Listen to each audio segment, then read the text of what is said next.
देखो, हमारी अपनी भी पूरी तैयारी है वो, लेकिन सबसे बड़ी समस्या है कि संघ को जिला बनाया जाए। देखो, कांग्रेस की सरकार प्रचंड बहुमत से बन रही, और जो डेवलपमेंट की गति पिछले 10 साल में रुक गई थी उसको दोबारा पटरी पे लाने की कोशिश करें। बीजेपी ने किसान को सबसे ज़्यादा प्रताड़ित किया है। रेलवे, एयरपोर्ट सब कुछ बेच रहे हैं ये। अगर बनाया नहीं होता तो बेचते क्या?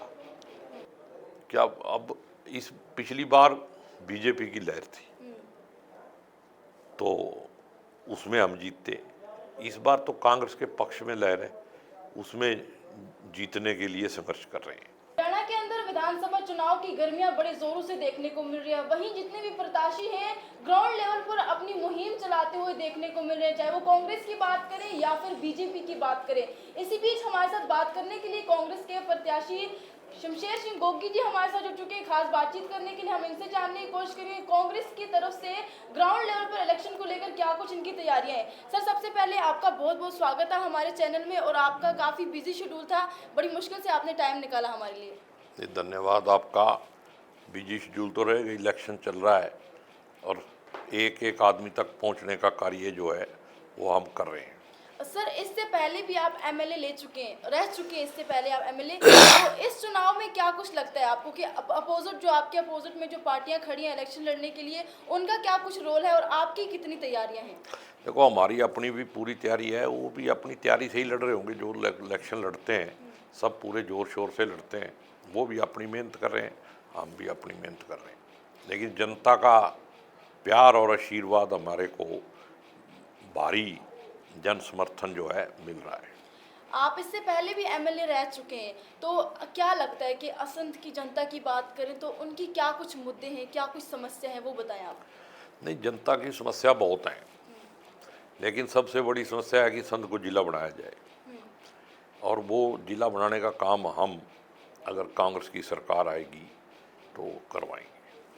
तो क्या लगता है कि इस बार जो हरियाणा के अंदर चुनावी गर्मियाँ जो हैं वो देखने को मिल रही है, सभी पार्टियां अपनी तरफ से पूरी कोशिश कर रही हैं क्योंकि हरियाणा के अंदर सरकार बनाने की, क्योंकि इस बार कांग्रेस भी अपने हाथ से हरियाणा को गंवाना नहीं चाहती, तो क्या कुछ कहेंगे आप, क्या सरकार बनेगी हरियाणा के अंदर?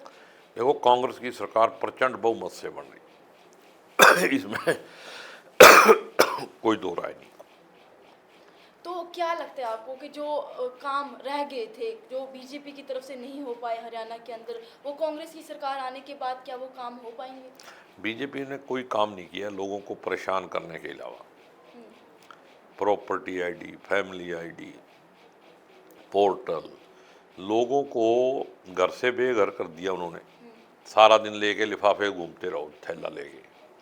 तो उस परेशानियों को दूर करने की कोशिश करेंगे, और जो डेवलपमेंट की गति पिछले 10 साल में रुक गई थी उसको दोबारा पटरी पे लाने की कोशिश करेंगे। भाजपा तो कहती है कि हमने बहुत काम किए हैं, विकास किया है, जो उनका नारा है विकास के, तो दावे करती है वो। अगर विकास के दावे करती है तो विकास पे वोट मांग के दिखाओ। कभी आप जब उनका राजनीतिक भाषण सुनते हो तो कभी उसमें विकास का नाम लेते हो? सिर्फ नफरत फैलाने का, भाईचारा बिगाड़ने का काम है। लेकिन अभी जो है भाजपा की तरफ से कांग्रेस पे एक निशाना जो है वो लगाया जा रहा है कि कांग्रेस किसान और पहलवान का मुद्दा लेके ग्राउंड पे उतरी है, उस चीज़ को मोहरा लगा के वोट मांग रहे हैं। कि तो किसान का वोट नहीं है। बीजेपी ने किसान को सबसे ज़्यादा प्रताड़ित किया है।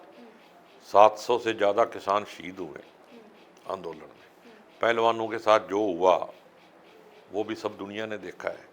तो मुद्दा ये जनता का है, कांग्रेस का नहीं, जनता का ये मुद्दा है।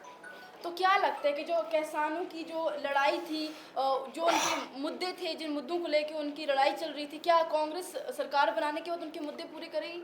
बिल्कुल, राहुल गांधी जी ने वादा किया है, अभी हमारी सरकार आएगी तो एमएसपी की लीगल गारंटी दी जाएगी, और दूसरी भी जो बातें हैं वो कंप्लीट की जाएंगी, और राहुल गांधी जी जो कहते हैं वो करते हैं। सर, कांग्रेस का क्या इस बार का एजेंडा क्या है? आप कौन सा एजेंडा लेके ग्राउंड पर आए हैं?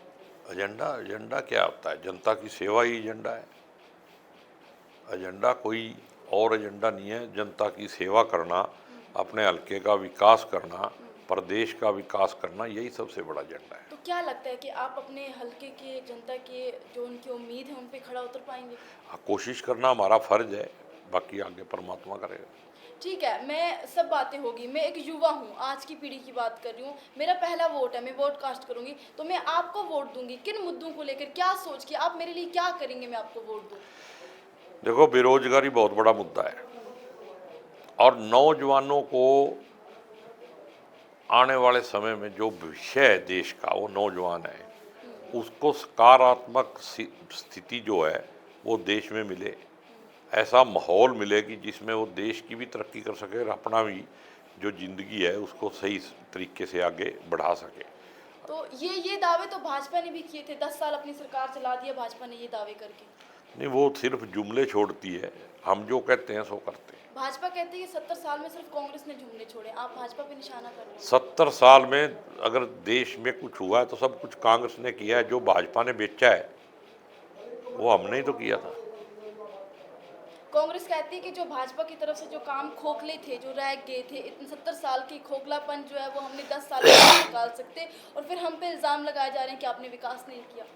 नहीं नहीं, खोखलापन था ही नहीं ना, इतनी बढ़िया लोकतांत्रिक इंस्टीट्यूशन थी जिनको इन्होंने ख़त्म कर दिया, तो खोखलापन था। रेलवे, एयरपोर्ट, सब कुछ बेच रहे हैं ये, अगर बनाया नहीं होता तो बेचते क्या। तो बीजेपी पे विश्वास करने की ज़रूरत ही नहीं है, ये तो अंग्रेजों के वो थे। और अब भी देश में इनको देश हित की बात करनी नहीं आती, सिर्फ सत्ता में रहने के लिए समाज को खोखला इन्होंने कर दिया, नफरत फैला के, भाई को भाई से लड़ा के। तो सबसे पहले ज़रूरी है कि देश के अंदर भाईचारा और सामाजिक स्थिति जो है उसको व्यवस्थित किया जाए। अभी एक खबर जो है वो ज़्यादा फैल रही है कि बहन कुमारी शारदा जी पर टिप्पणी की गई है, तो उसके बारे में क्या कहना चाहिए। देखो, जिसने भी टिप्पणी की है वो निंदनीय है, मैंने सुनी नहीं है, लेकिन मैंने लोगों से सुना है भी ऐसा कुछ लफ्ज़ उन्होंने यूज किया है। मतलब एक तरफ तो हम औरत को देवी कहते हैं और दूसरी तरफ हम इस तरह की घटिया बातें करेंगे तो अच्छी बात नहीं है। सर, कांग्रेस के अंदर, हरियाणा प्रदेश के अंदर मैंने एक चीज़ देखी है कि कांग्रेस के अंदर एकता नहीं देखने को मिलती, दो गुटों में बटी हुई है, चाहे वो शालजा ग्रुप हो, हुड्डा ग्रुप हो, तो दो गुटों में बटी हुई, ये क्या चीज़ है। गुट नहीं है ये सत्ता संघर्ष है और हेल्दी संघर्ष होना चाहिए पार्टी। तो कौन सा संघर्ष है ये जो आपस में ही लड़ाई करना शुरू कर देते हैं, आपस में ही झगड़ा करना शुरू कर देते हैं। कोई झगड़ा नहीं है, सारे इकट्ठे बैठते हैं, बातचीत करते हैं, दिखाने के लिए नहीं है, मीडिया दिखाता है जानबूझ के। हमारे सामने कई बार ऐसे झगड़ा हुए हैं और अभी भी जो टिप्पणी जो है वो की गई है कांग्रेस ये की ही है ना टिप्पणी सारी। वर्कर कोई कर दे, ये लीडरों की बात थोड़ी है। वर्कर कुछ भी गलत बोलता है तो गलत है। मतलब ये बात है ना कि ये सवाल लोगों का है, ये जो है बीजेपी की तरफ से बताया जा रहा है कि उनके अंदर, कांग्रेस के अंदर एकता नहीं है। बीजेपी अपना घर संभाल लेना, हमारा घर ठीक है। बीजेपी में क्या क्या हो रहा है उस पर बोलती है बीजेपी। ये तो सिर्फ बीजेपी को तो काम ही कुछ नहीं है उनका। तो क्या लगता है कि इस बार हरियाणा के अंदर भारी बहुमत से कांग्रेस अपनी सरकार बना पाएगी, हरियाणा को अपने हाथ मैं में कह रहा हूँ ले पाएगी? प्रचंड बहुमत से हरियाणा में सरकार बन रही है, पिछले सारे रिकॉर्ड टूट जाएंगे। आप हमारे चैनल के माध्यम से असंध हलके के लोगों को कुछ मैसेज देना चाहेंगे। मैं तो यही कहूँगा कि जो प्यार और आशीर्वाद उनका मिल रहा है वो मिलता रहे और उसके बदले में मैं भी उनको प्यार और अच्छा व्यवहार दे सकूं, यही मेरी कामना है। कांग्रेस में आपका काफ़ी लंबे समय का सफ़र जो है वो रहा है, 2019 के चुनाव की बात करें और आज 24 के चुनाव की बात करें तो क्या फ़र्क दिख रहा है आपको।